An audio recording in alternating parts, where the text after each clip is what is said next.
Hi, I'm John Holden, and welcome to Earth. Water. It's our Earth's most precious and most threatened resource. The health of our world water supply is more critical now than ever before, and nowhere is the crisis more evident than right here along the Rio Grande River and the border of Mexico. But a unique global partnership is helping save our fresh water, as you're about to see. Life depends on fresh water, from the food we eat to the nature that surrounds us to the energy we use. Yet despite the huge role that water plays for mankind and nature, it's a finite resource that is threatened.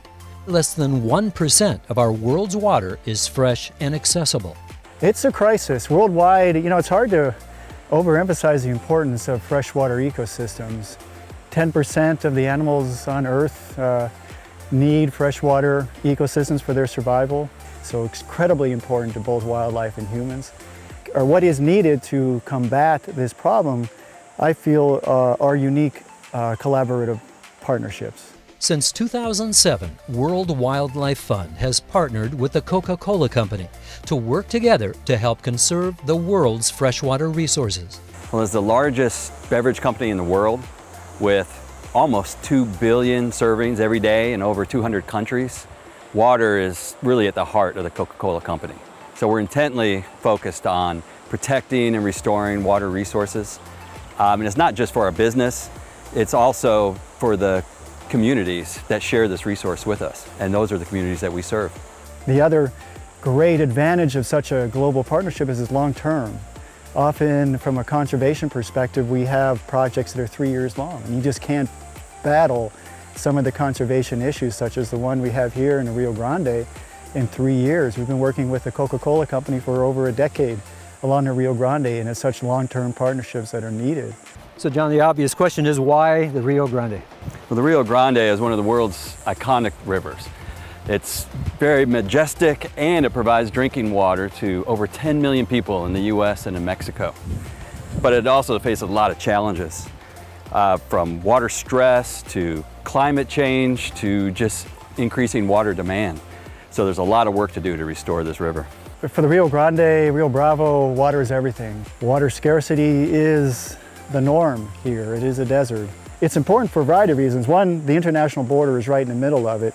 And we have found throughout the decade that we've been working here that the river, and the border in particular, with the river there as the border, actually has brought people together. It's not a dividing point. It's actually brought people together in collaboration of the management of a very important resource. And so that I think is really critical. So there's good reason they call this the Big River or the Rio Grande, but it's really hard to imagine the immensity and popularity and importance of this river unless you get, well, a bird's eye view, or in this case, a view from a helicopter.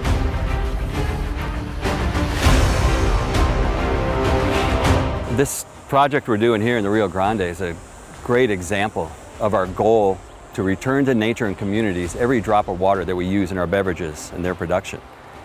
And we do that through community water projects and watershed restoration projects. We have replenished over 200 billion liters of water per year across the globe by doing these projects. One of the biggest challenges to the Rio Grande is a predator called giant cane, a thirsty invasive plant that has taken over the banks of the river, narrowed the channel, and held soil hostage. Eradicating this giant cane has become crucial to freeing up fresh water on this iconic river. So what is this doing to the environment, this giant cane? Well, cane does a couple things. One is that it excludes any other biodiversity. It simply outgrows many of the other native plants. It just takes over, outcompetes other species, uses a lot of water. And one of the things that also has concerned us the most about giant cane is it has a perfect sediment filter. So when we do get high flows here, you can imagine the flow passing through the cane and collecting sediment, and the banks build up, buries prime riparian and aquatic habitat, makes the river more narrow and less suitable for a lot of native species. How do you get rid of it? What's the procedure?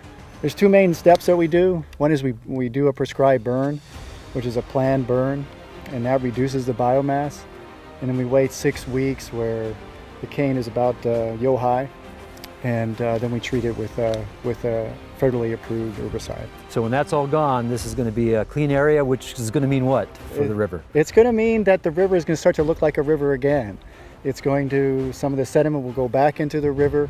The river will be wider, more shallow. It would offer prime habitat again for a lot of aquatic species and riparian habitat. So the Rio Grande is a prime example of what a partnership like this can do to help ensure safe, fresh water for our environment. In this case, restoring a grand river after decades of decline. Well, there's so much natural beauty to this river and this watershed. It's incredible to see the changes that our project has already made around restoring this river back to its natural channel. And what we're seeing now, actually, the river is beginning to look like a real river again. The banks are eroding backwards, the river's becoming wider and shallower instead of this narrow and deep sluice that we had before. It is really exciting to see, and all that bodes very well not only for the communities that live along the river, but for the wildlife species that depend on it. Preserving the flow of the Rio Grande is just one challenge of our Earth's ever-changing climate. But you know, global partnerships are meeting that challenge and making a difference in making our water cleaner and safer worldwide.